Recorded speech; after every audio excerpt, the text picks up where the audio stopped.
Ah non, petite vidéo improvisée. On était dehors avec les enfants et ma voisine est venue me voir pour me dire qu'elle avait appris que j'aimais lire. Et donc elle m'a emporté 4 livres et je vais vous montrer tout ça maintenant. Alors, nous avons Sophie qui c'est là, Samantha bonne à rien faire des éditions Piment. Donc pas de soirée, pas de week-end, pas de vacances, pas d'amoureux. Samantha, la trentaine, ne vit que pour son boulot d'avocate d'affaires. Hélas, elle comme une grosse boulette. En une journée, elle fait perdre à son meilleur client plus de 50 millions de livres. Désespérée, elle prend le premier train pour la campagne et sur un malentendu se fait embaucher comme gouvernante chez un couple charmant, excentrique. Donc voilà, donc ça promet. Il y a combien de pages ? Il y en a 459 pour celui-ci.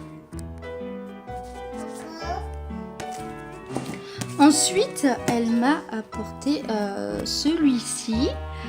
Tout le monde n'a pas le destin de Kate Middleton de Fred Ballard des éditions Piment également. Donc là.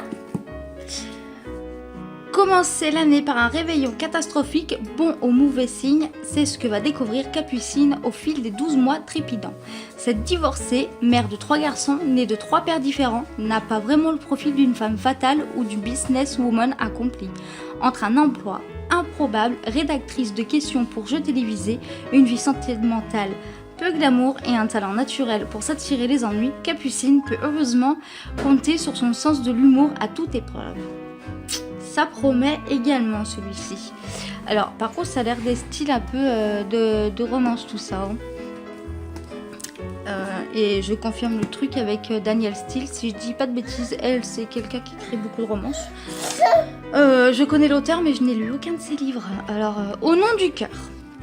Donc là nous avons le vrai livre qui est comme ça. Avec la petite couverture. Donc, styliste réputée, Gillian, divorcée et mère d'une petite fille, vit une passion flamboyante avec Chris, un séduisant photographe de San Francisco. Mais les infidélités de Chris, son refus d'endosser la moindre responsabilité, vont obliger la jeune femme à s'installer à New York alors qu'elle attend un enfant de lui.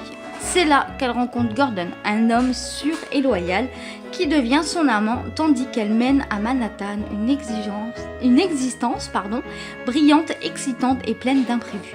Gillian n'a pourtant pas oublié Chris et l'heure viendra pour elle de faire un choix décisif à un carrefour de sa vie. Et on finit avec Adele Parks, l'attirance des confidences. Et ça doit être des éditions France Loisirs ou quelque chose comme ça, non? Ouais, édition France Loisirs et celui-ci c'était édition France Loisirs également. Comme c'est pas écrit sur les livres en général. Donc, quelles sont les chances pour qu'un étranger assis à côté de vous dans un avion puisse bouleverser votre vie? Presque aucune. Surtout quand il est votre exact opposé. Joanna est une femme optimiste qui pense trouver l'âme sœur dans chaque homme qu'elle rencontre.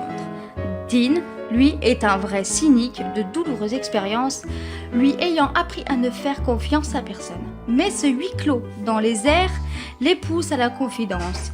Au-dessus de l'Atlantique, chacun se dévoile et c'est lorsqu'ils descendent de l'avion que leur véritable voyage commence. Donc voilà, ce sont les 4 livres que ma voisine m'a apportés. Donc je ne suis pas habituée à lire de la romance, mais ils ont l'air plutôt sympas, donc je me lancerai dans la romance plus tard. Bye, bisous.